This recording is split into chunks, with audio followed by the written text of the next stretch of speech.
കുറച്ച് താമസിച്ചു. എന്നിരുന്നാലും നമുക്ക് സെഷൻ തുടങ്ങാം. അപ്പൊ നമ്മൾ കഴിഞ്ഞ ദിവസം കുറച്ച് കാര്യങ്ങളൊക്കെ നോക്കിയിരുന്നു. നമ്മളുടെ ഏരിയ എന്ന് പറയുന്നത് classical and Keynesian analysis of macro aggregates ആണ്. എക്കണോമിക്സിന്റെ ഒരു കോർ ഏരിയ ആണ്. അതുകൊണ്ട് തന്നെ നിങ്ങൾക്കത് പലപ്പോഴും എക്കണോമിക്സിന്റെ വെളിയിൽ നിന്ന് വരും.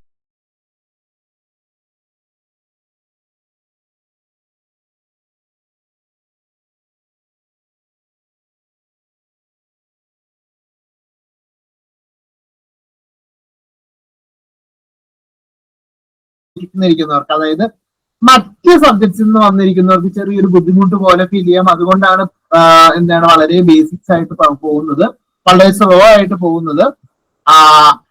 മറ്റൊന്നും കൊണ്ടല്ല, ഇപ്പൊ സ്പീഡിൽ എടുത്തു കഴിഞ്ഞ് കഴിഞ്ഞാൽ മറ്റു കുട്ടികള് അല്ലെങ്കിൽ സബ്ജക്റ്റിന് വെളിയിൽ നിന്നുള്ള കുട്ടികൾക്ക് ഇതൊരു ബുദ്ധിമുട്ടാണ്. സബ്ജക്റ്റിനുള്ളിലുള്ള ഗുഡ് ക്ലാസ് അവര് ഡിഗ്രി ഫസ്റ്റ് ഇയർ മുതലേ പഠിച്ചുകൊണ്ടിരിക്കുന്ന കാര്യങ്ങളാണ്. പക്ഷെ ഇതിന് വെളിയിലുള്ള കുട്ടികൾ അവർ ആദ്യമായിട്ടാണ് കെയ്ൻസോ എന്ത് തേങ്ങയെന്നൊക്കെ കേൾക്കുന്നത്. ഓക്കെ അപ്പൊ ഒന്നും കുഴപ്പമില്ല, നമ്മൾ എന്ത് ചെയ്യും, അതൊക്കെ നമ്മള് ശരിയാക്കി എടുക്കും. അപ്പൊ കഴിഞ്ഞ ദിവസം നമ്മൾ പറഞ്ഞതുപോലെ നിങ്ങൾ എല്ലാവരും എന്ത് ചെയ്യുക, ചാറ്റില് മെസ്സേജ് ചെയ്യുക, ഡൗട്ട്സ് മെസ്സേജ് ചെയ്യുക, എന്തെങ്കിലും കാര്യങ്ങൾ ഉണ്ടെങ്കിൽ നിങ്ങൾ പറയുക. ഓഡിബിലിറ്റിയുടെ എന്തെങ്കിലും ഇഷ്യൂസ്, കേൾക്കാൻ പറ്റാത്ത എന്തെങ്കിലും ഇഷ്യൂസ് വരികയാണെങ്കിൽ കേൾക്കാം, പറയാം. ഓക്കെ, ഇനി നമ്മുടെ ഈ ഏരിയ എന്ത് ചെയ്യും, നമ്മൾ ഇന്നോടുകൂടി വൈൻഡപ്പ് ചെയ്യും. ക്വസ്റ്റ്യൻസ് ഉണ്ടാവും, നിങ്ങൾ കൃത്യമായിട്ട് ആൻസേഴ്സും പറയണം. ആൻസർ പറയാൻ നിങ്ങൾ റെഡി ആയി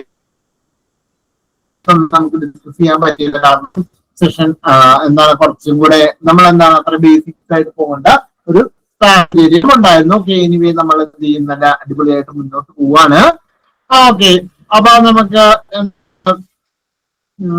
ജസ്റ്റ് ഒന്ന് ഓടിച്ചു പോകാൻ, കാരണം കഴിഞ്ഞ ദിവസം തുടങ്ങിയതല്ലേ ഉള്ളൂ.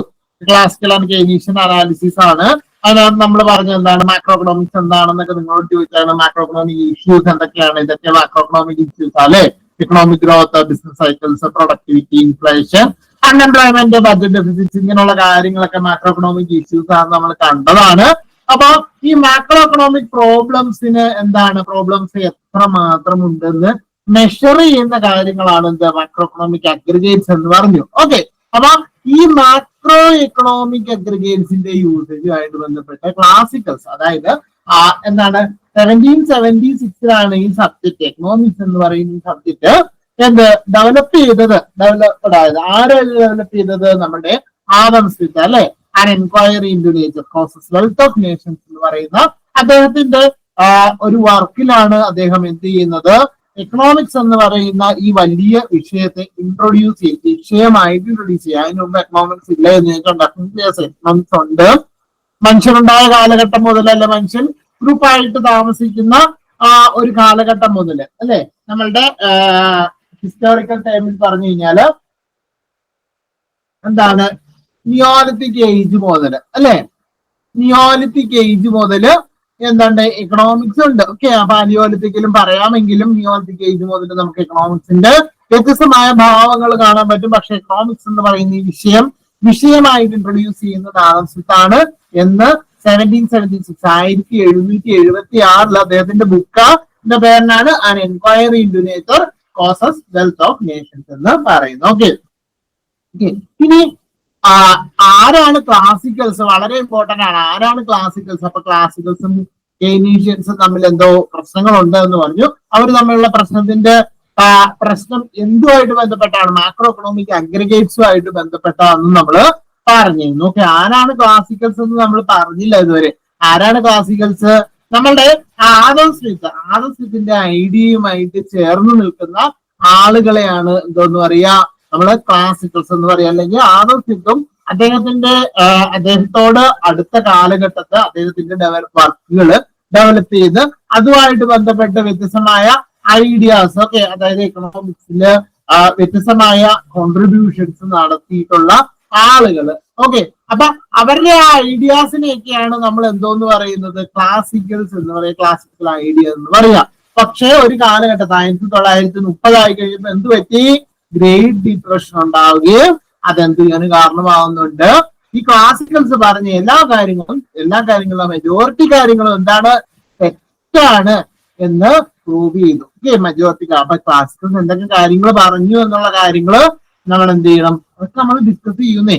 ഓക്കെ, അപ്പൊ ആ തെറ്റാണെന്ന് പറഞ്ഞിട്ട് ഇനി അത് എന്താണ്, ഇനി എക്കോണമിനെ പ്രവർത്തിക്കാൻ എന്ത് വേണം എന്ന കാര്യത്തിൽ ഡിസ്കഷൻ വരികയും അവിടെയാണ് നമ്മളുടെ എന്താണ് ജോൺ മെയ്നാർഡ് കെയ്ൻസ് എന്ന് പറയുന്ന ബ്രിട്ടീഷ് എക്കണോമിസ്റ്റ് വരികയും അദ്ദേഹത്തിൻ്റെതായ രീതിയിൽ കുറച്ച് കാര്യങ്ങളൊക്കെ പറയുകയും അദ്ദേഹത്തിന്റെ പിന്തുണ, അതായത് കെയ്ൻസ് പറയുന്നതാണ് ശരി എന്ന് പറയുന്ന ആളുകൾ പിന്നീട് കെയ്ൻസിന് ശേഷം, അതായത് കെയ്ൻസ് 1936 അദ്ദേഹത്തിന്റെ book okay General Theory of Employment, Interest and Money എന്ന് പറയുന്ന ഒരു ബുക്ക് പബ്ലിഷ് ചെയ്ത് അതിനുശേഷം വരുന്ന അദ്ദേഹത്തിന്റെ ഫോളോവേഴ്സിനെയാണ് നമ്മൾ എന്താന്ന് പറയുക, കെയ്നീഷ്യൻസ് എന്ന് പറയാം. അപ്പൊ ഈ കെയ്നീഷ്യൻസും ക്ലാസിക്കൽസും തമ്മിൽ മാക്രോ എക്കണോമിക് അഗ്രിഗേറ്റ്സിന്റെ കാര്യത്തില് ചില പ്രശ്നങ്ങളുണ്ട്. ഓക്കെ, അത് നമ്മൾ ഡിസ്കസ് ചെയ്യും. അപ്പൊ എന്താണ് മാക്രോ എക്കണോമിക് അഗ്രിഗേറ്റ്സ് എന്നൊക്കെ നമ്മൾ കണ്ടതാണ്. നമ്മൾ കഴിഞ്ഞ സെഷനിൽ nominal G D P, real G D P വരെയാണ് നമ്മൾ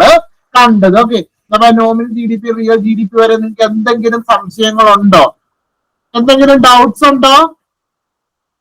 ഇല്ലെങ്കിൽ ഒരു നോ ഇട്ട്, ഡൗട്ട് ഇല്ലെങ്കിൽ നോ, ഡൗട്ട് ഉണ്ടെങ്കിൽ യെസ്. എന്നിട്ട് നമ്മൾ മുന്നോട്ട് പോകാം. നിങ്ങളെ ചാറ്റിൽ ഒന്ന് മെസ്സേജ് ചെയ്തേ. നിങ്ങൾ മെസ്സേജ് ചെയ്താലേ എനിക്ക് മനസ്സിലാകത്തുള്ളൂ.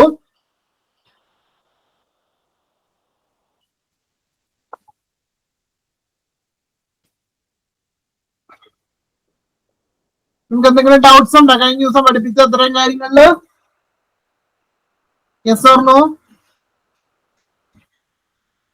ആരെങ്കിലും ഒന്ന് മെസ്സേജ് ചെയ്തേ. ഹലോ, ആരെങ്കിലും ഒന്ന് മെസ്സേജ് ചെയ്യോ? Yes or no? നിങ്ങൾക്ക് പഠിപ്പിച്ചതിൽ ഡൗട്ട്സ് ഉണ്ടോ? ഡൗട്ട്സ് ഇല്ല. ഡൗട്ട്സ് ഇല്ല എന്ന് ഞാൻ മനസ്സിലാക്കുന്നു.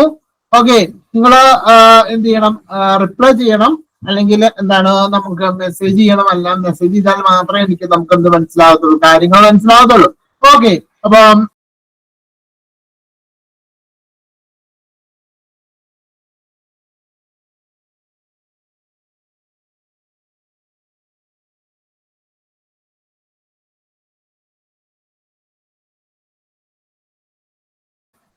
PSC ആണ്, ഒരുപാട് ക്വസ്റ്റ്യൻസ് വരാൻ സാധ്യതയുള്ള കാര്യങ്ങളാണ്. അപ്പൊ സ്ലൈഡിന് വെളിയിലും ഒരുപാട് കാര്യങ്ങളെ പറ്റി നിങ്ങളുടെ അടുത്ത് ഡിസ്കസ് ചെയ്യുന്നുണ്ട്. അപ്പൊ ഇതൊക്കെ നിങ്ങൾ എന്ത് ചെയ്യുക, ലെക്ചർ നോട്ടായിട്ടൊന്ന് എഴുതിയെടുക്കണം. ഓക്കെ, അതിനകത്ത് മടി കാണിക്കരുത്. ഉറപ്പായിട്ടും ക്വസ്റ്റ്യൻസ് വരുന്ന ഏരിയ ആണ്. ഓക്കെ, അപ്പൊ നിങ്ങൾ എന്തെങ്കിലും ഡൗട്ട്സ് ഉണ്ടോ ഒന്ന് ചോദിക്കോ. ഓക്കെ, മനസ്സിലായോ? ഓക്കെ, കഴിഞ്ഞ സെഷനിലുള്ള എല്ലാ കാര്യങ്ങളും നിങ്ങൾക്ക് മനസ്സിലായോ? എന്തെങ്കിലും ഡൗട്ട്സ് ഉണ്ടോ? ഡൗട്ട് ഉണ്ടോ? ഓക്കെ, ഡൗട്ട് ഇല്ല എന്ന് ഞാൻ വിചാരിക്കുന്നു. അപ്പൊ എന്തെങ്കിലും ഡൗട്ട് ഇല്ല. ഓക്കെ, ഗാഥ, കാവ്യൊക്കെ റിപ്ലൈ ചെയ്യുന്നുണ്ട്. അപ്പൊ ഇതേപോലെ നിങ്ങൾ റിപ്ലൈ ചെയ്യണം കേട്ടോ. ഓക്കെ, റിപ്ലൈ ചെയ്ത് കഴിഞ്ഞാൽ എനിക്ക് കാര്യങ്ങൾ മനസ്സിലാകത്തുള്ളൂ. ഓക്കെ, അപ്പൊ നമുക്ക് എന്ത് ചെയ്യാം, മുന്നോട്ട് പോവാം. Nominal G D P, real G D P എന്താണെന്ന് ഞാൻ പറഞ്ഞാണ്. ഓക്കെ, മറ്റൊരു മാക്രോ എക്കണോമിക് അഗ്രിഗേറ്റും കൂടെ നമ്മൾ നോക്കണം. ഓക്കെ, കാരണം അത് വളരെ ഇമ്പോർട്ടന്റ് ആണ്. കാരണം aggregate demand and aggregate supply വളരെ ഇമ്പോർട്ടന്റ്. കാരണം ഈ അഗ്രിഗേറ്റ് ഡിമാൻഡും അഗ്രിഗേറ്റ് സപ്ലൈയും തുല്യമാകുന്ന സ്ഥലത്താണ് എന്ത് ക്ലാസിക്കൽസ് അല്ലെങ്കിൽ നമ്മുടെ ഇക്വിലിബ്രിയം പ്രൈസ്, അതായത് ഒരു സാധനത്തിന്റെ വില എങ്ങനെ തീരുമാനിക്കുന്നു. ഇതായിരുന്നു വലിയ ആദ്യകാലം മുതലുള്ള ഡിസ്കഷൻ. ഒരു സാധനത്തിന്റെ വില എത്രമാത്രമാണ്, ഒരു സാധനത്തിന്റെ വില എത്രമാത്രമാണ്, ഒരു സാധനം ആ വിലയ്ക്ക് എത്രമാത്രം സാധനം വിറ്റുപോകും. ഓക്കെ, അപ്പൊ ഇത് എങ്ങനെയാ തീരുമാനിക്കുക? ഇത് തീരുമാനിക്കുന്നത് ഇങ്ങനെയാണ്. ഇത് തീരുമാനിക്കുന്നത് നമ്മളുടെ അഗ്രിഗേറ്റ് ഡിമാൻഡും അഗ്രിഗേറ്റ് സപ്ലൈയും മീറ്റ് ചെയ്യുന്ന quantity of output that firms is willing to supply for each given price level is called aggregate supply. അതായത് കമ്പനികൾ അല്ലെങ്കിൽ പ്രൊഡ്യൂസേഴ്സ് ഒരു വിലയ്ക്ക് ഒരു സാധനം എത്രമാത്രം വിൽക്കാൻ തയ്യാറാകുന്നു, ഓക്കെ. അപ്പം എന്താണ് ഇപ്പൊ എക്സാമ്പിൾ പറഞ്ഞു കഴിഞ്ഞാല് അവരെന്താണ് പേനയാണ് ഉത്പാദിപ്പിക്കുന്നത് വിചാരിച്ചുള്ളൂ. ഒരു കമ്പനി അല്ലെങ്കിൽ ഒരു ഫാം അല്ലെ ഒരു പ്രൊഡ്യൂസർ എന്ത് ചെയ്യുന്നുണ്ട്, ഒരു പേനയാണ് ഉത്പാദിപ്പിക്കുന്നത്. അപ്പം 10 രൂപയാണ് മാർക്കറ്റിൽ എന്ത് ചെയ്യുന്നത്, നമ്മുടെ കൺസ്യൂമറിന്റെ കയ്യിലുള്ളൂ എങ്കിൽ, കൺസ്യൂമർ ആ 10 രൂപയ്ക്ക് പേന മേടിക്കാൻ തയ്യാറാവുമെങ്കിൽ ആ പ്രൊഡ്യൂസർ എത്ര പേന വിൽക്കാൻ തയ്യാറാകും എന്ന് പറയുന്നതാണ് എന്ത്, അഗ്രിഗേറ്റ് സപ്ലൈ എന്ന് പറയുന്നത്. Okay. Therefore, the position of aggregate supply depends on the productive capacity of the economy. Similarly, that of aggregate demand is aggregate of demand for goods to consume, demand for new investments, government demand and for goods, and demand for exports. ഇതെല്ലാം എന്താണ് aggregate demand എന്ന് നമുക്ക് പറയാൻ സാധിക്കും. Okay.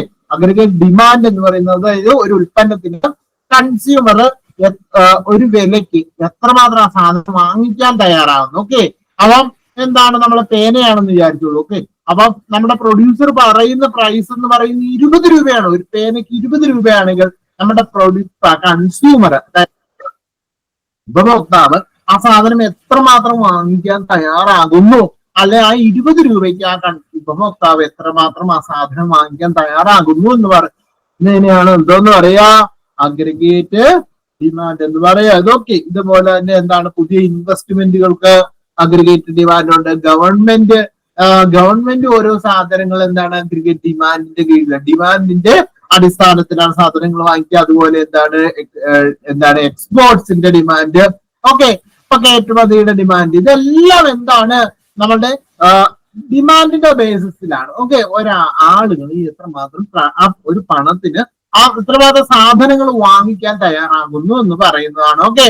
Net exports ആണ് total exports minus total imports. നമ്മളിവിടെ കണ്ടുവന്ന net exports എന്ന് പറയുന്നതൊക്കെ, നെറ്റ് എക്സ്പോർട്സ് എന്ന് പറഞ്ഞാൽ എന്താണ്, total exports minus total imports. അതായത് മൊത്തം എക്സ്പോർട്ടിൽ നിന്ന് മൊത്തം ഇമ്പോർട്ട്. ഓക്കെ. നെറ്റ് എക്സ്പോർട്സ് അതായത് മൊത്തം എക്സ്പോർട്ട്, ഒരു രാജ്യം എന്ത് ചെയ്യുന്നുണ്ട്, ഇന്റർനാഷണൽ ട്രേഡ് നടക്കുന്ന എല്ലാ രാജ്യങ്ങളും എക്സ്പോർട്ടും ഇമ്പോർട്ടും നടത്തുന്നുണ്ട്. ഓക്കെ. അപ്പം മൊത്തം എക്സ്പോർട്ടിൽ നിന്ന് എന്ത് ചെയ്യണം, ഇമ്പോർട്ട് കുറയ്ക്കുമ്പോൾ, ഒരു രാജ്യം എക്സ്പോർട്ടിൽ നിന്ന് അവരുടെ ഇമ്പോർട്ട് കുറയ്ക്കുമ്പോൾ അതിനെയാണ് നെറ്റ് എക്സ്പോർട്സ് എന്ന് പറയുക. ഓക്കെ. അപ്പം നെറ്റ് എക്സ്പോർട്ട് കൂടിക്കഴിഞ്ഞു കഴിഞ്ഞാൽ ആ രാജ്യം രാജ്യം നല്ല വികസന പ്രവർത്തനങ്ങൾ ചെയ്യുന്നുണ്ട്, അല്ലെങ്കിൽ എക്കോണമി നന്നായിട്ട് ഫങ്ഷൻ ചെയ്യുന്നുണ്ട്, അല്ലെ? ഓക്കെ. നന്നായിട്ട് ഫങ്ഷൻ ചെയ്യുന്നുണ്ട്. കാരണം അവരുടെ സാധനങ്ങൾ എന്ത് ചെയ്യുന്നുണ്ട്, കൂടുതൽ ആളുകൾ വാങ്ങിക്കാൻ തയ്യാറാവുന്നുണ്ട്. ഓക്കെ. അതുകൊണ്ടാണ് നെറ്റ് എക്സ്പോർട്സ് എന്ന് പറയുക. നെറ്റ് എക്സ്പോർട്സ് കൂടിക്കഴിഞ്ഞാലുള്ള ഗുണം. Okay, the aggregate demand curve gives us the level of output for each given price level at which goods market and money market are simultaneously unique. Goods market and money market ഇതിൽ വലിയമാകുന്ന ISLM model നമ്മൾ അടുത്തതായിട്ട് പഠിക്കുന്നതാണ്. അപ്പൊ നമുക്ക് അവിടെ കുറച്ചും കൂടെ detail ആയിട്ട് കാര്യങ്ങൾ കാണാം. ഓക്കെ. ഓക്കെ. അപ്പൊ ഇത്രയും നേരം നമ്മൾ ബോറടിക്കുന്ന കാര്യങ്ങളൊക്കെ എന്താണ് അഗ്രിഗേറ്റ്സ് അല്ലേ, എന്താണ് മാക്രോ എക്കണോമിക് അഗ്രിഗേറ്റ്സിനെ പറ്റി നമ്മൾ ഡിസ്കസ് ചെയ്തു. ബോറടിക്കുന്ന കാര്യങ്ങളാണ് എനിക്കറിയാം. ഓക്കെ. എന്നിരുന്നാലും നമ്മൾ എന്ത് ചെയ്യും, പഠിക്കും. ഓക്കെ. കാരണം എന്താണ്, നമുക്ക് പാസ്സാണല്ലോ, അല്ലെ? ഓക്കെ. PSCക്ക് ഇതുപോലെ നോട്ട്സ് പഠിക്കണോ എന്നുള്ള ഒരു ഡൗട്ട്സ് ഉണ്ടാവും. ഓക്കെ. ഡെഫിനറ്റ്ലി നമ്മൾ എന്താണ് കോർ നോട്ട് എന്തായാലും പഠിക്കണം. കോർ ആയിട്ടുള്ള കാര്യങ്ങൾ, അടിസ്ഥാനപരമായിട്ടുള്ള കാര്യങ്ങൾ നമ്മൾ പഠിക്കണം. അതിൽ നിന്ന് എന്ത് ചെയ്യണം, maximum questions previous year questions നമ്മൾ സോൾവ് ചെയ്യണം. അതുപോലെയാണ് നമ്മൾ എന്താണ് നമുക്ക് കൂടുതൽ ക്വസ്റ്റ്യൻസ് ചെയ്തുള്ള ഒരു പഴക്കം വേണം. ഓക്കെ. അപ്പൊ അതിനുള്ള ക്വസ്റ്റ്യൻസ് ഞാൻ ഇതിനകത്ത് ഉൾപ്പെടുത്തിയിട്ടുണ്ട്. പക്ഷെ നമ്മൾ എന്താണ് ഈ കോർ ആയിട്ടുള്ള കാര്യങ്ങൾ പഠിക്കാതെ പോയി കഴിഞ്ഞാൽ ക്വസ്റ്റ്യൻസ് നമുക്ക് മനസ്സിലാവത്തില്ല. ഓക്കെ. അപ്പം ക്ലാസിക്കൽസും ഗെയിനീഷ്യൻസും തമ്മിൽ എന്താണ് പ്രശ്നങ്ങളുണ്ട് എന്നുള്ള കാര്യങ്ങൾ പറഞ്ഞു. അപ്പൊ എന്താണ് ക്ലാസിക്കൽസും ഗെയിനീഷ്യൻസും തമ്മിൽ പ്രശ്നം ഉണ്ടാകാനുള്ള കാരണം എന്താണ് എന്നുള്ള കാര്യങ്ങളെ പറ്റി നമുക്കൊന്ന് ഡിസ്കസ് ചെയ്യാം. During the 1930s the world economy was passing through a severe economic crisis. Okay. അപ്പം 1930കളില് ലോകത്തുള്ള സാമ്പത്തിക അവസ്ഥ, ലോകത്തിന്റെ സാമ്പത്തിക അവസ്ഥ എന്താണ്, ഒരു സാമ്പത്തിക ക്രൈസിസിലൂടെയാണ്. ഓക്കെ. ഫിനാൻഷ്യൽ ക്രൈസിസിലൂടെ കടന്നു വരികയാണ്. ഓക്കെ. ഓക്കെ. ഈ ഒരു ഫിനാൻഷ്യൽ ക്രൈസിസിന്റെ, ഒരു സാമ്പത്തിക പ്രതിസന്ധി ഉണ്ടാകുന്നതിന്റെ ലക്ഷണങ്ങൾ എന്തൊക്കെയാണ്? ഓക്കെ. അപ്പൊ നമ്മളൊക്കെ കോവിഡ് കാലഘട്ടത്തിൽ ജീവിച്ചിട്ടാണല്ലോ, അല്ലെ? ഇപ്പൊ കോവിഡ് കാലഘട്ടത്തിൽ എന്താണ് സാമ്പത്തിക പ്രതിസന്ധി ഉണ്ടായിരുന്നു. എന്താ സാമ്പത്തിക പ്രതിസന്ധിയുടെ ലക്ഷണങ്ങള്? ഹ്യൂജ് അൺഎംപ്ലോയ്മെന്റ് ഉണ്ടാവും, അല്ലെ? വലിയ രീതിയിൽ തൊഴിലില്ലായ്മ ഉണ്ടാവും. ഓക്കെ. അത് unintended accumulation of inventories. Okay. Okay. അതായത് നമ്മളെ വിറ്റ് പോകാതെ നമ്മളുടെ എന്താണ് ഇൻവെന്ററീസ് ഒക്കെ അല്ലെങ്കിൽ സ്റ്റോക്ക് ഒക്കെ ഒരുപാട് സാധനങ്ങൾ ഇങ്ങനെ മാർക്കറ്റിൽ ഇങ്ങനെ കുന്നുകൂടിയിരിക്കും. ഓക്കെ, പ്രൊഡക്ഷൻ കൂടുതൽ നടക്കും. പ്രൊഡക്ഷൻ എന്താണ് കൃത്യമായിട്ട് പ്രൊഡക്ഷൻ പ്രൊഡ്യൂസ് ചെയ്ത സാധനങ്ങൾ ആളുകൾ വാങ്ങിക്കാത്ത സാഹചര്യം. ഇപ്പൊ കോവിഡിന്റെ ടൈമിൽ നമ്മൾ ഇതേ കാര്യം കണ്ടോ. ഓക്കെ, അപ്പൊ എന്താണ് ഇപ്പൊ നമ്മളറിയാം നമ്മുടെ എന്താണ് ചില പ്രൊഡക്ഷൻ യൂണിറ്റുകളിൽ സാധനങ്ങൾ പ്രൊഡ്യൂസ് ചെയ്തു, പക്ഷെ ലോക്ക്ഡൌൺ ആയതുകൊണ്ട് എന്ത് ചെയ്യാൻ പറ്റുന്നില്ല, നമുക്ക് നമ്മുടെ മാർക്കറ്റുകളിലേക്ക് സാധനങ്ങൾ എത്തിക്കാൻ പറ്റാത്ത സാഹചര്യങ്ങൾ വന്നു. അതുകൊണ്ട് തന്നെ പലപ്പോഴും പ്രൊഡക്ഷൻ യൂണിറ്റുകളിലെ സാധനങ്ങൾ കെട്ടിക്കിടന്ന് നശിച്ചു പോകുന്ന സാഹചര്യങ്ങളൊക്കെ ഉണ്ടായിരുന്നു. ഓക്കെ, ഇതാണ് അൺഇൻറ്റൻഡ് അക്യുമുലേഷൻ ഓഫ് ഇൻവെന്ററി. ഇതേ കാര്യം തന്നെ 1930. പക്ഷെ അന്നേരം കോവിഡ് അല്ല പ്രശ്നം. ഓക്കെ, അന്നേരം ഉണ്ടായിരുന്ന പ്രശ്നം മറ്റെന്താണ്, അതെന്താണെന്ന് ഞാൻ കഥ പറഞ്ഞുതരാം. ആൻഡ് ദ പോസിറ്റീവ് പ്രൈസസ്, സാധനങ്ങളുടെ വില ദിനം പ്രതി എന്ത് ചെയ്യണം, കുറഞ്ഞ് വരുന്ന സാഹചര്യം. ഔട്ട്പുട്ട് അധികം. ഓക്കെ, സാധനങ്ങളുടെ വില കുറയുമ്പോഴോ സാധനങ്ങളുടെ വില കുറയുമ്പോ എന്ത് ചെയ്യും, അത് ഉത്പാദിപ്പിക്കാൻ ഉത്പാദകര് തയ്യാറാകില്ല. ഓക്കെ, അപ്പൊ ഉത്പാദകര് തയ്യാറാകാതിരുന്നു കഴിഞ്ഞാൽ എന്താണ്, തൊഴിലുണ്ടാവില്ല അല്ലെ. അത് ഉത്പാദിപ്പിക്കുന്ന ആളുകൾക്ക് തൊഴിലുണ്ടാകത്തില്ല. തൊഴിലുണ്ടാവാതിരുന്നാൽ എന്താ പ്രശ്നം, ഔട്ട്പുട്ട് കുറയും. Okay, the overall economic atmosphere was pessimistic. This period is termed as Great Depression because of the extent and the duration of downslide in the global economic environment. Okay, ആർക്കും എന്താണ് ഒരു ശുഭാപ്തി വിശ്വാസമൊന്നുമില്ല. ഓക്കെ, ആർക്കും ഒരു ശുഭാപ്തി വിശ്വാസമൊന്നുമില്ല. അപ്പൊ സാഹചര്യം എല്ലാവരും പെസിമിസ്റ്റിക് ആണ്, ഒപ്റ്റിമിസ്റ്റിക് അല്ല. അതായത് എല്ലാവരും പെസിമിസ്റ്റിക് ആണ്. അതുകൊണ്ട് തന്നെ ആരും എന്താണ്, ആളുകൾ ബാങ്കിൽ ബേസിക്കലി പണം ബാങ്കിൽ നിക്ഷേപിക്കാൻ തയ്യാറാകുന്നില്ല. ഓക്കെ, ബാങ്കിൽ പണം നിക്ഷേപിക്കാൻ തയ്യാറാകാതിരിക്കുമ്പോൾ എന്താ പ്രശ്നം, ബാങ്കുകൾക്ക് ലോൺ കൊടുക്കാൻ പറ്റാത്ത സാഹചര്യങ്ങൾ വരികയും അതുവഴി എന്ത് പറ്റും, ആളുകൾക്ക് ലോൺ കിട്ടാത്ത സാഹചര്യങ്ങൾ വരും. അതുവഴി എന്ത് ചെയ്യും, ആളുകൾ പ്രൊഡക്ഷൻ നടത്തത്തില്ല. ഓക്കെ, ഇനി ലോൺ കിട്ടാത്ത സാഹചര്യം മാത്രമല്ല, ലോൺ തിരിച്ചടയ്ക്കാത്ത, കാരണം പ്രൊഡക്ഷൻ നടത്താത്തതുകൊണ്ട് ലോൺ തിരിച്ചടയ്ക്കാതെ വരും. ഇൻവെസ്റ്റേഴ്സ് അല്ലെങ്കിൽ ബാങ്കിൽ ഡിപ്പോസിറ്റ് ചെയ്തിരിക്കുന്ന ആളുകൾക്ക് പണം തിരിച്ചു കൊടുക്കാൻ പറ്റാത്ത സാഹചര്യം വരും. ഇതൊക്കെ എന്തിന് കാരണമാകും, ഡിപ്രഷൻ ഇഷ്യൂസിന് കാരണം ആകും. Okay, there have been a periodic decline in the output and employment in the countries. രാജ്യത്തിന്റെ ഉൽപാദനത്തിലും തൊഴിലുകളിലും ഒക്കെ എന്താണ് വലിയ രീതിയിൽ ഇടിവുണ്ടാവുന്നു. However, the severity of the Great Depression is unmatched in economic history. Prevalent economic theory was neither in the position to explain the ongoing developments or not to provide a solution to the problem. Okay, അപ്പം എക്കണോമിക്സിൽ നമ്മൾ വ്യത്യസ്തമായ theories പറയാറുണ്ട് അല്ലെ. എക്കണോമിക്സിലെ വ്യത്യസ്തമായ theories പറയാറുണ്ട്. അല്ലെങ്കിൽ എക്കണോമിയില് എന്താണ് ഒരു എക്കോണമിയില് എന്താണ് പ്രശ്നം വന്നു കഴിയുമ്പം അതിന് പരിഹാരങ്ങൾ നമ്മൾ പറയാറുണ്ട് അല്ലെ. ഓക്കെ, പരിഹാരങ്ങൾ പറയാം. എക്സാമ്പിൾ പറഞ്ഞുതരാം. എക്കോണമിയില് പ്രശ്നങ്ങൾ വന്നു കഴിയുമ്പം പരിഹാരങ്ങൾ നമ്മൾ പറയാറുണ്ട്. ആ പരിഹാരങ്ങൾക്ക് ഒന്നും നമ്മളുടെ ഈ 1930 പ്രശ്നങ്ങളെ ഡിഫൈൻ ചെയ്യാൻ പറ്റിയില്ല. ഓക്കെ, ഇനി ഈ പ്രശ്നങ്ങൾ എങ്ങനെയാണ് 1930 ഈ പ്രശ്നങ്ങളിലേക്ക് എത്തിയതെന്ന് ഞാൻ പറഞ്ഞുതരാം. ഓക്കെ, അപ്പൊ നിങ്ങൾക്ക് ബോറടിച്ച് തുടങ്ങിയിട്ടുണ്ടോ എന്ന് എനിക്ക് അറിയില്ല, കാരണം ഇത് ഇങ്ങനെയാണ് നമുക്ക് എടുക്കാൻ പറ്റുക. ഓക്കെ, അപ്പൊ നിങ്ങൾക്ക് കാര്യങ്ങൾ നിങ്ങളോട് പറഞ്ഞു തരാൻ ഇനി പറ്റത്തുള്ളൂ. ഓക്കെ, അപ്പൊ നമ്മൾ പറഞ്ഞു എന്താ. ഓക്കെ, അപ്പൊ 1776 എന്താ പറ്റുന്നേ, 1776 ആളും ഇങ്ങനെ എന്താണ് എക്കണോമിക്സ് എന്ന് പറയുന്ന ഒരു പുതിയ സിംഗിളിനെ ഡെവലപ്പ് ചെയ്യുന്നു. എക്കണോമിക്സ് എന്ന് പറയുന്ന ഒരു വിഷയം ഡെവലപ്പ് ചെയ്യുന്നു. ഓക്കെ, ഈ ഡെവലപ്പ് ചെയ്തിട്ട് ഈ വിഷയം എന്താണ് വ്യത്യസ്തമായ മേഖലകളില് വ്യത്യസ്തമായ രീതിയിൽ കാര്യങ്ങൾ ഡിഫൈൻ ചെയ്യുന്നുണ്ട്. ഓക്കെ, അതായത് എന്താണ് നമ്മൾ എത്രമാത്രം ഉത്പാദിപ്പിക്കണം. ഓക്കെ, മെയിൻ ഇഷ്യൂ എന്ന് പറയുന്നത് what to produce, how to produce, for whom to produce. എന്ത് പ്രൊഡ്യൂസ് ചെയ്യണം, ആർക്ക് വേണ്ടി പ്രൊഡ്യൂസ് ചെയ്യണം, എങ്ങനെ ഉത്പാദിപ്പിക്കണം, എനിക്ക് എന്ത് പ്രൊഡ്യൂസ് ചെയ്യണം എന്നുള്ള കാര്യം എങ്ങനെയാ തീരുമാനിക്കണ്ടേ എന്നുള്ള കാര്യം ക്ലാസിക്കൽസ് പറഞ്ഞു. എന്ത് പ്രൊഡ്യൂസ് ചെയ്യണം എന്ന് തീരുമാനിക്കുന്നത് ഓക്കെ ആളുകള് ഓക്കെ എന്താണ് ഓക്കെ നിങ്ങൾ എന്ത് വേണമെങ്കിലും പ്രൊഡ്യൂസ് ചെയ്തോളൂ. എന്ത് പ്രൊഡ്യൂസ് ചെയ്താലും എക്കോണമിയിൽ എന്ത് ചെയ്യും, വിറ്റുപോകും. ഓക്കെ, എന്ത് പ്രൊഡ്യൂസ് ചെയ്യണം എന്നുള്ള കാര്യത്തിൽ നിങ്ങൾക്ക് എന്ത് സാധനം പ്രൊഡ്യൂസ് ചെയ്താലും എന്ത് ചെയ്യും, എക്കോണമിയിൽ പ്രൊഡ്യൂസ് ചെയ്യും. ഓക്കെ, ഇനി ഹൗ ടു പ്രൊഡ്യൂസ് ചെയ്യും, എങ്ങനെ ഉൽപ്പാദിപ്പിക്കണം. ഓക്കെ, എങ്ങനെ ഉൽപ്പാദിപ്പിക്കണം എന്നുള്ള കാര്യത്തിലും ക്ലാസിക്കൽസ് പറയുന്നുണ്ട്. ഡിമാൻഡ് സപ്ലൈ അനുസരിച്ച് ലേബേഴ്സിന്റെ വേജിന്റെ ഓക്കെ, അതായത് ഇൻവിസിബിൾ ഹാൻഡ്, അത് എന്താണെന്ന് നമ്മൾ പറയും. അതായത് എന്താണ് എക്കോണമിയിൽ എന്താണ് മാർക്കറ്റ് സപ്ലൈയും ഡിമാൻഡും മീറ്റ് ചെയ്യുന്ന ഒരു വേജ് റേറ്റ് ഒക്കെ കൊടുത്ത ആളുകൾ തയ്യാറായിട്ടുണ്ടെങ്കിൽ അതിന് ഉൽപ്പാദിപ്പിക്കാൻ പ്രൈസ് ആ വേജിന് അല്ലെങ്കിൽ ഒരു കൂലിക്ക് ആളുകൾ തയ്യാറാവുന്നുണ്ടെങ്കിൽ ആ കൂലിക്ക് എന്ത് ചെയ്യണം, ആളെ എടുത്തിട്ട് വേണം എന്ത് ചെയ്യാൻ, സാധനങ്ങൾ പ്രൊഡ്യൂസ് ചെയ്യാൻ. Okay okay, what to produce, how to produce, whom to produce, ആർക്ക് വേണ്ടി പ്രൊഡ്യൂസ് ചെയ്യണം.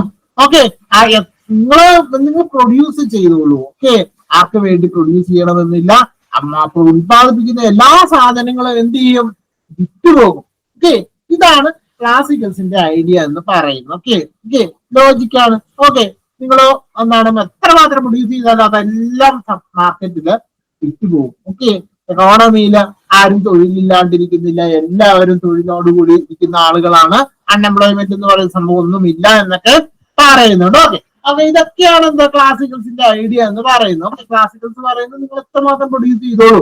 ഓക്കെ, അപ്പം നമ്മുടെ ഏറ്റവും വലിയ ഡൗട്ട് എന്ന് പറയുന്നത് നമ്മൾ എത്രമാത്രം സാധനം പ്രൊഡ്യൂസ് ചെയ്യുന്നതാണ്. പ്രൊഡ്യൂസ് ചെയ്യാൻ പറ്റുന്നതൊക്കെ പ്രൊഡ്യൂസ് ചെയ്തോളൂ എന്ന് പറയുന്നുണ്ട്. ഓക്കെ, ഇങ്ങനെ പ്രൊഡ്യൂസ് ചെയ്ത് കഴിഞ്ഞിട്ട് ഈ സാധനങ്ങളൊക്കെ പ്രൊഡ്യൂസ് ചെയ്ത് ഓക്കെ എക്കോണമിയിലെ ആദ്യ കാലഘട്ടങ്ങളിലൊക്കെ പറ്റുന്ന ആളുകളെല്ലാം പ്രൊഡക്ഷനിലേക്ക് കൊടുന്നു, നല്ല രീതിയിൽ പ്രൊഡക്ഷൻ നടക്കുന്നു. Okay good. 1850 ആയി കഴിഞ്ഞപ്പോ എന്ത് പറ്റി? 1850 നമ്മുടെ ലോകത്ത് ഒരു വലിയ മാറ്റം ഉണ്ടാകുന്നുണ്ട്. എന്ത്? നമ്മളുടെ ഇൻഡസ്ട്രിയൽ റവല്യൂഷൻ അല്ലെങ്കിൽ വ്യാവസായിക വിപ്ലവം.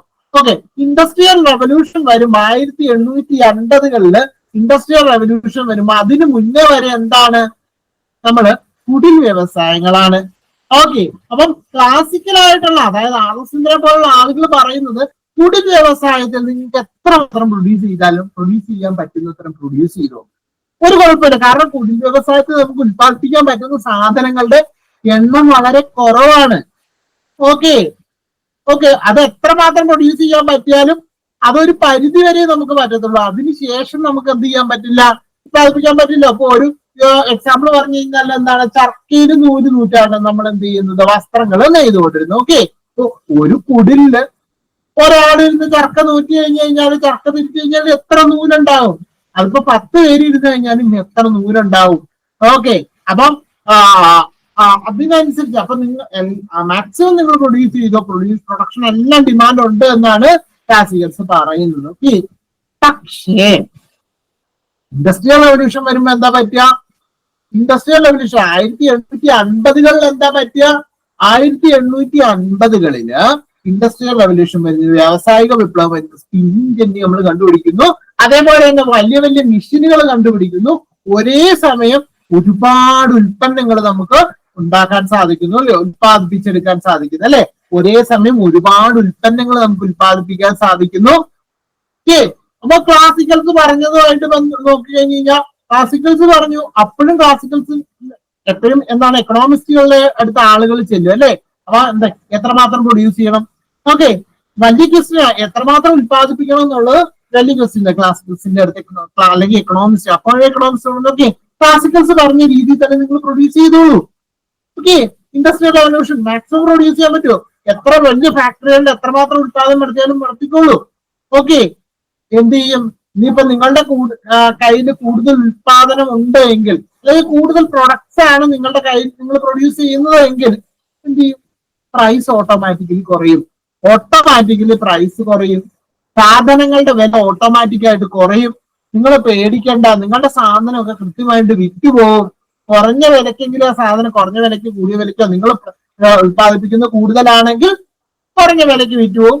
കൂടുതലാണ് കുറവാണ് എങ്കിൽ കുറച്ച് സാധനങ്ങൾ എക്കോണമിക്ക് ആവശ്യമുള്ളതിനും കുറച്ച് മാത്രം ആവശ്യം പ്രൊഡ്യൂസ് ചെയ്യുന്നുള്ളെങ്കിൽ കുറച്ച് വിറ്റ് പോകത്തുള്ളൂ. ഓക്കെ, അപ്പൊ ഇതാണ് ക്ലാസിക്കൽ അല്ലെ എക്കണോമിസ്റ്റുകൾ ആ സമയത്ത് പറഞ്ഞു 1850. ഓക്കെ, പ്രൊഡക്ഷൻ കണ്ടിന്യൂ ചെയ്തു. നിങ്ങൾ ചാർലി ചാപ്ലിന്റെ ഒക്കെ സിനിമ കണ്ടിട്ടുണ്ടാവും, അല്ലെ. അവിടെയൊക്കെ എന്താണ് പല രീതിയിൽ മെഷീൻസിൽ എന്താണ് നമ്മുടെ കമ്പനീസിലൊക്കെ ചാപ്ലിന്റെ ഒക്കെ ജോലി ചെയ്യുന്ന ഒരു സാഹചര്യം ഉണ്ട്. ഓക്കെ, ഇങ്ങനെ എക്കോണമി കണ്ടിന്യൂ ചെയ്യുന്നു. ആളുകൾ കമ്പനികളിലെ പ്രൊഡക്ഷൻ നടത്തും. എക്കണോമിസ്റ്റുകളുടെ അടുത്ത് വരും, പ്രൊഡക്ഷൻ നടത്തുന്നതിൽ എന്തൊക്കെ പ്രശ്നമുണ്ടോ പ്രൊഡക്ഷൻ യു ക്യാരി ഓവർ, നിങ്ങൾ നന്നായിട്ട് പ്രൊഡ്യൂസ് ചെയ്തോ എന്ന് പറയും. ഓക്കെ, കാരണം എന്താണ്, ആദം സ്മിത്ത് പുസ്തകത്തിൽ പറഞ്ഞിരിക്കുന്ന ആദം സ്മിത്ത് അദ്ദേഹത്തിന്റെ ഐഡിയ ഫോളോ ചെയ്ത് വന്നിരിക്കുന്ന ആളുകളും വ്യത്യസ്ത തിയറികൾ ഡെവലപ്പ് ചെയ്ത് വെച്ചിട്ടുണ്ട്. ആ തിയറിയിലൊക്കെ പറഞ്ഞിരിക്കുന്നത് എന്താണ്, നിങ്ങൾ സപ്ലൈ ചെയ്തോളൂ, മാക്സിമം പ്രൊഡ്യൂസ് ചെയ്തോളൂ, ആ പ്രൊഡക്ഷൻ അനുസരിച്ച് എന്തുണ്ടാവും, സപ്ലൈ ഉണ്ടാവും. അല്ലെങ്കിൽ supply creates it's on demand എന്നല്ല JBC എന്ന് പറയുന്ന ഒരു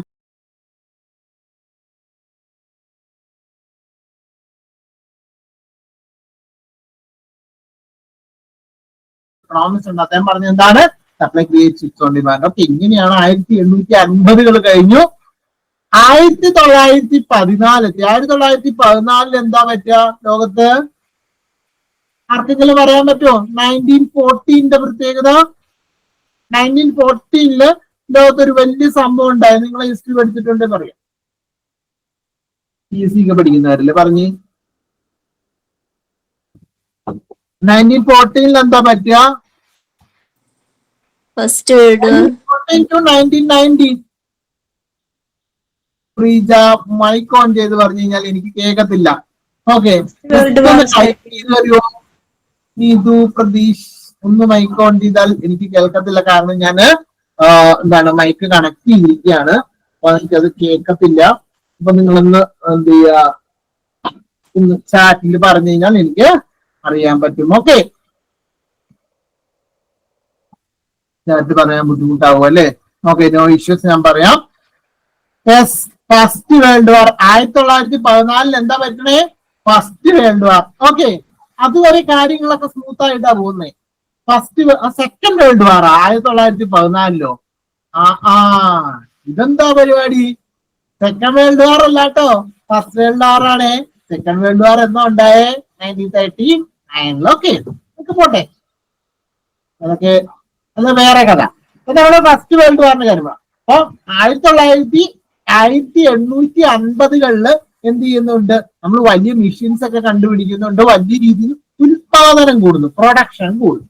പ്രൊഡക്ഷൻ കൂടി, അപ്പോഴും കുഴപ്പമില്ല, ആളുകൾക്കെല്ലാം ജോലിയുണ്ട്, ഡെവലപ്മെന്റ്സ് വ്യത്യസ്ത രീതിയിൽ വ്യത്യസ്ത സ്ഥലങ്ങളിലൊക്കെ ഡെവലപ്മെന്റ്സ് ഉണ്ട്. പക്ഷേ 1914 എന്ത് ചെയ്യുന്നുണ്ട്, ഫസ്റ്റ് വേൾഡ് വാർ വരുന്നുണ്ട്, ഒന്നാം ലോക മഹായുദ്ധം. ഒന്നാം ലോക മഹായുദ്ധം യുദ്ധം വന്നു കഴിഞ്ഞപ്പോ ലോകത്തൊന്നുണ്ട് വലിയ രീതിയിൽ കെടുതികൾ ഉണ്ടായി. ഓക്കെ, അതായത് പരസ്പരം യുദ്ധം ചെയ്യുകയാണ്, വലിയ രീതിയിൽ ഇൻഫ്രാസ്ട്രക്ചർ, വലിയ കെട്ടിടങ്ങൾ പോകുന്നു, ആളുകൾക്ക് ഉൽപാദനം നടത്താൻ പറ്റുന്നില്ല, ഉൽപാദനത്തിനുള്ള ഫാക്ടറികൾ നശിക്കുന്നു, പ്രൊഡക്ഷൻ ഒരു രീതിയിൽ പ്രൊഡക്ഷൻ നടത്താത്ത സാഹചര്യം വരുന്നു, അല്ല പ്രൊഡക്ഷൻ ആളുകൾക്ക് തൊഴിലില്ലാതെ വരുന്നു. ഓക്കെ, വ്യത്യസ്ത രാജ്യങ്ങളിലെ തൊഴിലോ വലിയ രീതിയിൽ തൊഴിലില്ലായ്മ വരുന്നു. ഓക്കെ, ഇതൊക്കെ വലിയ പ്രശ്നങ്ങളായിട്ട് വരുന്നു, ആളുകളുടെ കയ്യിൽ പണമില്ലാണ്ടായി. ഓക്കെ, അപ്പം വ്യത്യസ്ത ഒരു എക്കോണമിയിലെ വ്യത്യസ്തമായ ആളുകളുടെ കയ്യിൽ പണം ഇല്ലാത്ത സാഹചര്യങ്ങൾ വരുന്നു. ഓക്കെ, അപ്പൊ ഈ പണം ഇല്ലാത്ത ഈ സാഹചര്യം ഉടലെടുക്കുന്നു. ഇത് എന്തിന് കാരണമാകുന്നു, ആളുകള് സാധനങ്ങള് അല്ല എക്കോണമിയിൽ പ്രൊഡ്യൂസ് ചെയ്യപ്പെടുന്ന സാധനങ്ങള് വാങ്ങിക്കാൻ തയ്യാറാകാതെ വരുന്നു. ഓക്കെ, ഇതാണ് 1919 കൂടി തന്നെ ഇതിന് തുടക്കമാകുന്നുണ്ട്. അപ്പൊ ഗ്രേറ്റ് ഡിപ്രഷന്റെ റൂട്ട്സ്, അതായത് 1929 ഗ്രേറ്റ് ഡിപ്രഷൻ എന്ന് നമ്മൾ പറയുന്നെങ്കിലും പക്ഷെ അതിന്റെ റൂട്ട്സ് ഒക്കെ കിടക്കുന്നത് ഈ 1914. ഈ 1914 മുതൽ 1919 വരെ ലോകത്തെ വ്യത്യസ്തമായ സ്ഥലങ്ങളിൽ കെടുതികൾ ഉണ്ടാവുന്നു, യുദ്ധക്കെടുതികൾ ഉണ്ടാവുന്നു, ആളുകളുടെ കയ്യിൽ പണമില്ലാണ്ടാവുന്നു, ആളുകൾ ഇങ്ങനെ എക്കോണമിയിൽ പ്രൊഡ്യൂസ് ചെയ്യപ്പെടുന്ന സാധനങ്ങളില്ലേ, ഉൽപ്പാദിപ്പിക്കുന്ന സാധനങ്ങൾ വാങ്ങിക്കാൻ പറ്റാതെ ആവുന്നു അവരുടെ കയ്യിൽ, കാരണം അവരുടെ കയ്യിൽ പണമില്ല. ഇങ്ങനെ ആളുകൾ വാങ്ങിക്കാൻ പറ്റാതെ ആവുമ്പോ എന്ത് പറ്റും, സാധനങ്ങൾ എന്ത് ചെയ്യും, കടകളിൽ സ്റ്റോക്കായിട്ട് തന്നെ. ഓക്കെ, അല്ലെങ്കിൽ കുറഞ്ഞ വിലക്ക് അവര് സാധനങ്ങൾ വിൽക്കാൻ തയ്യാറാവും. ഓക്കെ, അപ്പം ഇപ്പൊ പ്രൊഡ്യൂസറിന്റെ പോയിന്റ് ഓഫ് വ്യൂവിൽ അല്ലെങ്കിൽ ഉൽപാദകര് ഒരിക്കലും ഒരു സാധനം പ്രൊഡ്യൂസ് ചെയ്തു, ഉൽപാദിപ്പിച്ചു, അത് കുറഞ്ഞ വിലക്ക് വിൽക്കേണ്ട ഒരു സാഹചര്യം വന്നു കഴിഞ്ഞാൽ അവരെന്ത് ചെയ്യത്തില്ല, ഉൽപാദിപ്പിക്കാൻ തയ്യാറാകത്തില്ല. ഓക്കെ, ആദ്യ കാലഘട്ടങ്ങളിൽ കുറഞ്ഞ വിലക്കാണെങ്കിൽ ഉൽപാദിപ്പിച്ചു, വിറ്റു, സാധനങ്ങളൊക്കെ ഗുഡ്. ഉൽപ്പാദിപ്പിച്ച് വിറ്റ് ഒരു ഇക്കോണമീനെ പിടിച്ചു നിർത്താൻ ശ്രമിക്കുന്നുണ്ട്. ഓക്കെ, ആ സമയത്ത് എക്കണോമിസ്റ്റുകളോട് പോയി ചോദിക്കും, നിങ്ങൾ എന്താണ് ചെയ്യേണ്ടതെന്ന് ചോദിക്കും. നിങ്ങൾ പ്രൊഡ്യൂസ് ചെയ്തോളൂ, മാക്സിമം നിങ്ങൾ പ്രൊഡ്യൂസ് ചെയ്തോളൂ. അത് സാധനങ്ങളുടെ അപ്പൊ അവര് ചോദിക്കും, സാധനങ്ങൾക്ക് വില കിട്ടുന്നില്ലല്ലോ. വില കിട്ടാത്തതിന്റെ കാരണം എന്താണ്? നിങ്ങൾ എക്കോണമിക്ക് ആവശ്യമുള്ളതിനും കൂടുതൽ പ്രൊഡ്യൂസ് ചെയ്യുന്നത്. നോക്കി, ഇതാണ് 1919-20 കാലഘട്ടങ്ങളിൽ നമ്മളുടെ ഓണ്ടർപ്രണേഴ്സ് എക്കണോമിസ്റ്റുകളോട് ചോദിക്കുമ്പോൾ കിട്ടുന്ന ഉത്തരം. ഇങ്ങനെ വീണ്ടും വീണ്ടും ഓണ്ടർപ്രണേഴ്സ് എന്ത് ചെയ്തു? ഉൽപാദനം നടത്തി. ഓക്കെ, എങ്ങനെ ഉൽപാദനം നടത്തുന്നേ? ബാങ്കുകളിൽ നിന്ന് ലോൺ എടുത്തിട്ട്. ഓക്കെ, ബാങ്കുകളിൽ നിന്ന് ലോൺ എടുത്തിട്ടാണ് ഉൽപാദനം. എന്താ പ്രതീക്ഷ? എന്താ? നല്ല വില കിട്ടും, സാധനങ്ങളുടെ വില കൂടും. എക്കോണമിയിൽ എന്താണ്? ഈ വേൾഡ് വാർ കഴിഞ്ഞതിന്റെ ചെറിയ ഷോക്കുകൾ മാത്രമാണ്. ആ ഷോക്ക് മാറിക്കഴിഞ്ഞ എക്കോണമിയിൽ എന്ത് ചെയ്യും? എക്കോണമി വീണ്ടും പുനരുജ്ജീവിക്കും, നമ്മുടെ സാധനങ്ങൾക്കൊക്കെ വില കൂടുമെന്ന് പറയുന്ന ഒരു ശുഭാപ്തി വിശ്വാസം അവരിലുണ്ടായിരുന്നു. ഓക്കെ, അതുകൊണ്ടാണ് അവരെന്ത് ചെയ്യുന്നത്? അവര് ബാങ്കിൽ പോയി ലോൺ എടുക്കും. ഈ ബാങ്കുകാർ ആരുന്ന ലോൺ? ബാങ്കിലുള്ള ലോൺ, ബാങ്കുകാർ ലോൺ കൊടുക്കുന്നത് ആരുടെ പണമാണ്? ബാങ്കിൽ നിക്ഷേപിക്കുന്ന സാധാരണക്കാരുടെ പണമാണ്. ഓക്കെ, നമ്മളെപ്പോലുള്ള സാധാരണക്കാർ കൊണ്ട് ബാങ്കിൽ എന്ത് ചെയ്യുന്നുണ്ട്? പണം നിക്ഷേപിക്കുന്നു. ഈ പണം എടുത്തിട്ടാണ് എന്ത് ചെയ്യുന്നത്? നമ്മളുടെ ഓണ്ടർപ്രണർ അല്ലെങ്കിൽ ബിസിനസ്സുകാർക്ക് എന്ത് ചെയ്യുന്നു? ഉൽപാദനം നടത്തുന്നതിന് വേണ്ടി എന്ത് ചെയ്യുന്നു? ബാങ്ക് ലോണായിട്ട് കൊടുക്കുന്നു. അത് എങ്ങനെ എന്ത് ചെയ്യുന്നുണ്ട്? അവര് പ്രൊഡക്ഷൻ നടത്തുന്നു. ഇവര് വീണ്ടും പ്രൊഡക്ഷൻ നടത്തുന്നു. പക്ഷെ എന്ത് സംഭവിക്കുന്നു? എക്കോണമിയില് എന്ത് ചെയ്യില്ല? സാധനം വിറ്റ് പോകുന്നില്ല. ഇവർ ഉൽപ്പാദിപ്പിച്ച സാധനം നമ്മുടെ കടകളിലും സ്ഥാപനങ്ങളിലും എന്താണ് മാർക്കറ്റിൽ എത്തിക്കുന്നു. പക്ഷെ എന്ത് ചെയ്യുന്നില്ല? മാർക്കറ്റിൽ വിറ്റ് പോകുന്നില്ല. സാധനം വിറ്റ്, കാരണം ആളുകളുടെ കയ്യിൽ പണമില്ല. വിറ്റ് പോകാതെ സാധനം കെട്ടിക്കിടക്കുന്ന സാഹചര്യം വരുന്നു. 1929 കാലഘട്ടത്തിലേക്ക് വരുമ്പോ 1926-27 ഇവർ സ്ട്രഗിൾ ചെയ്യുന്നുണ്ട്. പക്ഷെ 28-29 ആകുമ്പോഴത്തേക്കും മിക്ക സാധനങ്ങളും മാർക്കറ്റിൽ ഇങ്ങനെ എന്താണ്? കെട്ടിക്കിടക്കുകയാണ്. ഓക്കെ, സാധനങ്ങൾ മാർക്കറ്റിൽ കെട്ടിക്കിടക്കാൻ തുടങ്ങി കഴിഞ്ഞപ്പോഴത്തേക്കും ഉൽപാദകർ ഉൽപാദനം കുറച്ചു. അത് മാത്രമല്ല, ഇവർ ഓൾറെഡി ഉൽപ്പാദിപ്പിച്ച സാധനങ്ങൾ വിറ്റുപോയാൽ മാത്രമേ ഇവർക്ക് എന്ത് ചെയ്യാൻ പറ്റുള്ളൂ? ഇവർ നേരത്തെ എടുത്ത ലോണുകൾ തിരിച്ചടയ്ക്കാൻ പറ്റുള്ളൂ. അപ്പം സാധനങ്ങൾ വിറ്റുപോകാതെ വന്നു കഴിഞ്ഞപ്പോ എന്ത് പറ്റി? ഇവർക്ക് ലോൺ തിരിച്ചടയ്ക്കാൻ പറ്റാത്ത സാഹചര്യം വന്നു. ലോൺ തിരിച്ചടയ്ക്കാൻ പറ്റാത്ത സാഹചര്യം വന്നു കഴിഞ്ഞപ്പം ബാങ്കിൽ എന്ത് ചെയ്യുന്നത്? കിട്ടാക്കണം. അവർ എന്താണ്? കിട്ടാക്കണം എന്ത് ചെയ്യുന്നുണ്ട്? കൂടിക്കൂടി വരും. ഓക്കെ, അപ്പൊ എന്താണ്? NPA അല്ലെ, നോൺ പെർഫോമിംഗ് അസറ്റ് എന്ന് പറയും. നിങ്ങൾ ബാങ്കിങ് ടൈമൊക്കെ കേട്ടിട്ടുണ്ടെങ്കിൽ നോൺ പെർഫോമിംഗ് അസറ്റ്. ബാങ്കുകളുടെ കിട്ടാക്കടം കൂടി വന്നു. ബാങ്കുകളുടെ ബാങ്കുകൾ കടം കൊടുത്തിരിക്കുന്നതാണോ? ബാങ്കിന്റെ സ്വന്തം പൈസയാണോ? അല്ല, ആളുകളുടെ കയ്യിൽ നിന്ന് നമ്മളെ പോലെ ഡിപ്പോസിറ്റേഴ്സിന്റെ പണം, നമ്മൾ സേവിങ്സ് ഡിപ്പോസിറ്റ് ആയിട്ടിരിക്കുന്ന ആ പണം എടുത്തിട്ടാണ് ഇവർ എന്ത് ചെയ്തത്? ഈ നമ്മളുടെ ഇൻവെസ്റ്റേഴ്സ് അല്ലെങ്കിൽ നമ്മുടെ പ്രൊഡ്യൂസേഴ്സിന് ലോണായിട്ട് കൊടുത്തത്. പക്ഷെ നമ്മളുടെ പ്രൊഡ്യൂസേഴ്സിന്റെ എന്താണ്? പ്രൊഡ്യൂസേഴ്സ് പണം തിരിച്ചടയ്ക്കുന്നില്ല. കാരണം എന്താണ്? അവർക്ക് വരുമാനമില്ല. വരുമാനം ഇല്ലാത്തതുകൊണ്ട് അവർ പണം തിരിച്ചടയ്ക്കാന്ന് വന്നു കഴിയുമ്പോ ബാങ്കുകൾ എന്ത് ചെയ്തു? ബാങ്കുകൾക്ക് ഇതുപോലെ നമ്മള് ബാങ്കിനെ വിശ്വസിച്ച് ഇൻവെസ്റ്റ് ചെയ്ത് അല്ലെങ്കിൽ നിക്ഷേപിച്ച ആളുകൾക്ക് എന്ത് ചെയ്തില്ല? പണം തിരിച്ചു കൊടുക്കാൻ പറ്റാത്ത സാഹചര്യം വന്നു. ഓക്കെ, 1, 2, 3 ആളുകളോട് എന്നാൽ പണം നാളെ തരാം, അല്ലെ പണം ഇപ്പോൾ ബാങ്കിന്റെ പണം ഇല്ല എന്ന് പറയുമ്പോഴോ എല്ലാവരും കൂടെ ഓടി ബാങ്കിലേക്ക് എത്തും. ഇതിനെയാണ് എന്തോന്ന് പറയുക? ബാങ്ക് റൺ എന്ന് പറയും. ഓക്കെ, ചരിത്രത്തിന്റെ ബാങ്ക് റൺ എന്ന് പറയും. ഓക്കെ, ഇതിനെയാണ് നമ്മള് എന്ത് ചെയ്യാ? ഗ്രേറ്റ് ഡിപ്രഷൻ എന്ന് പറയാ. ആളുകൾ ഒരുപാട് ആളുകളുടെ പണം നഷ്ടമാണ്. അതായത് ബാങ്കിൽ നിക്ഷേപിച്ചാണ്. ബാങ്കിൽ ഇപ്പൊ ചെന്ന് കഴിയുമ്പോൾ എന്ത് ചെയ്യണം? ബാങ്ക് പണം തിരിച്ചു കൊടുക്കുന്നില്ല. കാരണം ബാങ്കിന്റെ പണം ഇല്ല എന്ന് പറയുന്നു. ഓക്കെ, അപ്പൊ ഈ അവസ്ഥയാണ് ഡിപ്രഷൻ എന്ന് പറയുന്നത്. ഓക്കെ, ആളുകളുടെ പണമില്ല. ആളുകൾ ബാങ്കിൽ ചെന്ന് ചോദിച്ചു കഴിഞ്ഞാൽ അവര് നിക്ഷേപിച്ച പണം അവർക്ക് തിരിച്ചു കിട്ടുന്നില്ല. അങ്ങനെ വന്നു കഴിയുമ്പോൾ എന്ത് ചെയ്യും? അവര് ബാങ്കിനെതിരെ പ്രശ്നം ഉണ്ടാവും, ബാങ്ക് ജപ്തി ചെയ്യും. എന്നാലും അവർക്ക് പണം തിരിച്ചു കിട്ടാൻ പറ്റാത്ത സാഹചര്യങ്ങൾ ഉണ്ടാവും. ഓക്കെ, ഇതാണ് ഗ്രേറ്റ് ഡിപ്രഷൻ എന്ന് പറയുന്നു. ഓക്കെ, അപ്പൊ അങ്ങനെ വന്നു കഴിയുമ്പോൾ ആരെങ്കിലും പിന്നെ ബാങ്കിൽ കൊണ്ട് പണം നിക്ഷേപിക്കുവോ? ഇല്ല. ഞാനാണ് നിക്ഷേപിക്കത്തില്ല. നിങ്ങളാണ് നിക്ഷേപിക്കോ? ഇല്ല. ഓക്കെ, ഒരു ബാങ്കില് ഞാൻ പണം നിക്ഷേപിച്ചു, കുറച്ച് ദിവസം കഴിഞ്ഞ് ഞാൻ പണം തിരിച്ചു ചോദിച്ചു കഴിഞ്ഞപ്പോ തരത്തില്ല, ബാങ്കിന്റെ കയ്യിൽ ഇല്ല എന്ന് പറയുന്നു. അതേ ബാങ്കിൽ ഞാൻ വീണ്ടും കൊണ്ട് പണം നിക്ഷേപിക്കുമോ? ഇല്ല, ആരും നിക്ഷേപിക്കത്തില്ല. ഇതായിരുന്നു 1930 അവസ്ഥ, 29 അവസ്ഥ. എന്താണ് പ്രശ്നം? ബാങ്കുകൾ പണം കൊടുക്കുന്നില്ല, കാരണം ബാങ്കുകളുടെ പണമില്ല. ഓക്കെ, ഇൻവെസ്റ്റേഴ്സിന്റെ എന്താണ് പണം തിരിച്ചടക്കുന്നില്ല, കാരണം എന്താണ്? അവർക്ക് സാധനങ്ങൾ വിട്ടുപോകുന്നില്ല. ഓക്കെ, അപ്പൊ എക്കോണമി മൊത്തം പ്രശ്നത്തിലാണ്. ഓക്കെ, ഈ പ്രശ്നങ്ങൾക്ക് എന്താണ് ഒരു പരിഹാരം?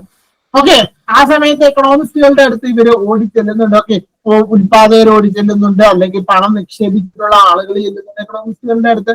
അവരെ പറയും, ഓക്കെ, അവര് പറയുന്നു എനിക്ക് ഇത്തരം ഒരു അവസ്ഥയ്ക്ക് എന്ത് ചെയ്യുന്നുണ്ട്, ക്ലാസിക്കൽ എക്കണോമിക്സുകള് ഒരു സൊല്യൂഷൻ ഉണ്ട്. കാരണം ക്ലാസിക്കൽ എക്കണോമിക്സില് അല്ലെങ്കിൽ ഈ ഇതിന് മുന്നേ ഉണ്ടായിരുന്ന കാലഘട്ടത്തില്, ഓക്കെ, 1ാം ലോക മഹായുദ്ധത്തിന് മുന്നേ ഉണ്ട കാലഘട്ടത്തിൽ ഇത്തരം ഒരു പ്രതിസന്ധി ലോകത്തുണ്ടായിട്ടില്ല. അപ്പൊ ഈ പ്രതിസന്ധിനെ എങ്ങനെ തരണം ചെയ്യണം എന്നുള്ള കാര്യവും ആരും ഇതുവരെ പറഞ്ഞിട്ടില്ല. ഓക്കെ, അപ്പൊ എങ്ങനെ സോൾവ് ചെയ്യാമെന്ന് വ്യത്യസ്ത ആളുകൾ പറയുന്നുണ്ട്. പക്ഷെ എന്താണ് അതിനൊന്നും കാരണം ആളുകള് പണം ബാങ്കിൽ നിക്ഷേപിച്ചാൽ മാത്രമേ ബാങ്കുകൾക്ക് എന്ത് ചെയ്യാൻ പറ്റുള്ളൂ, ലോൺ കൊടുക്കാൻ പറ്റുള്ളൂ. ആർക്ക്? ഉത്പാദകർക്ക് ലോൺ കൊടുത്താൽ മാത്രമേ എന്ത് ചെയ്യാൻ പറ്റുള്ളൂ, ഉത്പാദകർക്ക് പണം വന്നാൽ അവർ ഇത് ഉത്പാദിപ്പിക്കത്തുള്ളൂ. അവർ ഉത്പാദിപ്പിച്ചാൽ മാത്രമേ ആർക്ക് തൊഴിൽ കിട്ടത്തുള്ളൂ. ആർക്ക്?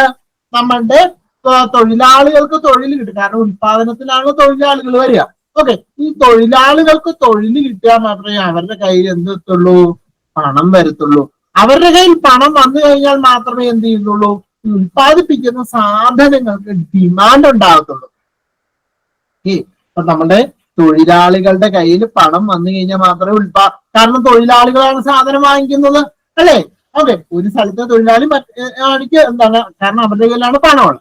ഓക്കെ, അപ്പൊ ഈ തൊഴിലാളികളുടെ കയ്യിൽ പണം എത്തിക്കണമെങ്കിൽ എന്താണ്, ഉത്പാദകരുടെ പണം എത്തിക്കണം, ഉത്പാദകരുടെ പണം എത്തിക്കണമെങ്കിൽ ബാങ്കിൽ പണം എത്തിക്കണം, ബാങ്കിൽ പണം എത്തിക്കണമെങ്കിൽ നമ്മളുടെ എന്ത് ചെയ്യണം, നമ്മളെ പോലുള്ള സാധാരണക്കാർ ബാങ്കിൽ പണം ഇടണം, നിക്ഷേപിക്കണം. പക്ഷേ ഒരു തവണ നമ്മളെ ചതിക്കപ്പെടുന്ന ഒരു എക്സ്പീരിയൻസ് ഉണ്ടായതുകൊണ്ട് ആരെങ്കിലും ബാങ്കിൽ പണം കൊണ്ടിടാൻ ശ്രമിക്കുമോ? ഇല്ല, ആരും ബാങ്കിൽ പണം കൊണ്ടിടാൻ ശ്രമിക്കില്ല. അപ്പൊ എങ്ങനെ ഈ പ്രശ്നത്തിന് നമുക്ക് എന്താണ് ഒരു പരിഹാരം? ഓക്കെ, ആരെങ്കിലും ഏതെങ്കിലും ഒരു എക്കണോമിസ്റ്റ് വന്ന് പറയാ ഞാൻ ഗ്യാരണ്ടി നിങ്ങൾ കൊണ്ട് ബാങ്കിൽ പണം ഇട്ടോ എന്ന് പറഞ്ഞാൽ ആരെങ്കിലും ഇടുവോ? ഇല്ല, പണം ഇടത്തില്ല. കാരണം എന്താണ്? പണം എന്ന് പറയുന്നത് നമ്മുടെ അധ്വാനമാണ്. നമ്മുടെ ഈ അധ്വാനത്തിന് നമുക്കൊന്നും ചെയ്യാൻ പറ്റത്തില്ല. ഓക്കെ, അപ്പൊ അതുകൊണ്ട് തന്നെ ആരും എന്താണ് പണം നിക്ഷേപിക്കാൻ തയ്യാറാകത്തില്ല. ആരെങ്കിലും ഏതെങ്കിലും ഒരാള് എക്കണോമിസ്റ്റ് പറഞ്ഞു എന്ന് വെച്ച് ആരും എന്ത് ചെയ്യത്തില്ല, പണം നിക്ഷേപിക്കാൻ തയ്യാറാകത്തില്ല. അപ്പൊ അത്തരം ഒരു സാഹചര്യത്തിൽ എന്താണ് സൊല്യൂഷൻ? അത്തരം സാഹചര്യത്തിൽ വന്ന എന്താണ് ഈ സൊല്യൂഷനുമായിട്ട് വന്ന ആളാണ് എന്ത്, ഭയങ്കര ലോജിക്കൽ ആയിട്ടുള്ള സൊല്യൂഷനായിട്ട് വന്ന ആളാണ് എന്ത്, ജോൺ മെയ്നാർഡ് കെയ്ൻസ് എന്ന് പറയുന്ന ആൾ. അതാണ് കെയ്നീഷ്യൻ എക്കണോമിക്സ് എന്ന് പറയുന്നത്. അതായത് അദ്ദേഹം ലോജിക്കലി പറഞ്ഞൊരു കാര്യം, ഗവൺമെന്റ് മാർക്കറ്റിൽ ഇടപെടുക. ഗവൺമെന്റ് എന്ത് ചെയ്യുക, ആളുകളുടെ കയ്യിൽ പണം കൊടുക്കുക. അല്ല, ഗവൺമെന്റ് എന്ത് ചെയ്യുക, ഈ തൊഴിലാളികളില്ലേ, തൊഴിലാളികളുടെ കയ്യിൽ പണം വന്നു കഴിഞ്ഞാൽ പ്രശ്നം തീരുമല്ലോ, അല്ലെ? തൊഴിലാളികളുടെ കയ്യിൽ പണം വന്നു കഴിഞ്ഞാൽ അവരെന്ത് ചെയ്യും, സാധനങ്ങൾ വാങ്ങിക്കും. സാധനങ്ങൾ വാങ്ങിച്ചാൽ എന്ത് ചെയ്യും, സാധനങ്ങൾക്ക് ഡിമാൻഡ് ഉണ്ടാവും. സാധനങ്ങൾ വാങ്ങിച്ച് കെട്ടിക്കിടക്കുന്ന സാധനങ്ങൾ എന്ത് ചെയ്യും, വിറ്റുപോകും. അപ്പൊ എന്ത് ചെയ്യും, ഉത്പാദകർ ഉത്പാദിപ്പിക്കാൻ തയ്യാറാകും. ഓക്കെ, ഉത്പാദകരെ ഉത്പാദിപ്പിക്കാൻ തയ്യാറാകും. ഓക്കെ, തൊഴിലാളികളുടെ കയ്യിൽ പണം വന്നു കഴിഞ്ഞാൽ അവരെന്ത് ചെയ്യും, അവർ കുറച്ച് പണം എന്ത് ചെയ്യും, ബാങ്ക് സേവ് ചെയ്യാൻ തയ്യാറാകും. ഓക്കെ, അപ്പൊ അല്ലെങ്കിൽ ഉത്പാദകർക്കും എന്ത് ചെയ്യും, ഗവൺമെന്റ് കുറച്ച് പണം കൊടുക്കുക, അവരെന്ത് ചെയ്യും, ഉത്പാദിപ്പിക്കട്ടെ. അതുവഴി എക്കോണമീനെ എന്ത് ചെയ്യും, വീണ്ടും റിജവനേറ്റ് ചെയ്യാൻ പറ്റും. ഇതാണ് കെയ്നീഷ്യൻ എക്കണോമിക്സ് എന്ന് പറയാ. അതുവരെ ക്ലാസിക്കൽസ് പറഞ്ഞിരുന്ന ഒരു കാര്യമുണ്ട്, എക്കോണമിയിൽ എന്ത് ചെയ്യരുത്, ഗവൺമെന്റ് ഒരു കാരണവശാലും ഇടപെടരുത്. Okay, government എക്കോണമിയിൽ ഇടപെടരുത്. ഗവൺമെന്റിന്റെ ജോലി എന്താ? ഗവൺമെന്റ് ജോലി എന്ന് പറയുന്നത് ജനങ്ങളെ സംരക്ഷിക്കുക, ജനങ്ങളുടെ എന്ത് ചെയ്യുക, സ്വത്തിനെ സംരക്ഷിക്കുക എന്നുള്ളതാണ്. സംരക്ഷണം മാത്രമാണ്, അല്ലാതെ എന്താണ് സാമ്പത്തിക പ്രവർത്തനങ്ങളിലെ ഗവൺമെന്റ് ഇടപെടരുതെന്നായിരുന്നു. പക്ഷെ കെയ്ൻസ് പറയുന്നത് ഗവൺമെന്റ് സാമ്പത്തിക പ്രവർത്തനങ്ങളിൽ ഇടപെടണം. കാരണം സാമ്പത്തികമായ പ്രശ്നങ്ങൾ വന്നു കഴിയുമ്പോൾ, സാമ്പത്തിക പ്രതിസന്ധി ഉണ്ടാകുന്ന സാഹചര്യത്തിൽ ഗവൺമെന്റ് എന്ത് ചെയ്യണം, എക്കോണമിയിൽ ഇടപെടണം. ഓക്കെ, ഇതാണ് ക്ലാസിക്കൽ കെയ്നീഷ്യൻ എന്താണ് കെയ്നീഷ്യൻ എക്കണോമിക്സ് എന്ന് പറയുന്നത്. ഇനി നമുക്ക് എന്തെങ്കിലും ബാക്കി ഇത് നമ്മള് ലൈഫ്സ് കംപ്ലീറ്റ് ചെയ്ത് കഴിയുമ്പോൾ നിങ്ങൾക്ക് കുറച്ചും കൂടെ ഐഡിയ കിട്ടും. ഓക്കെ,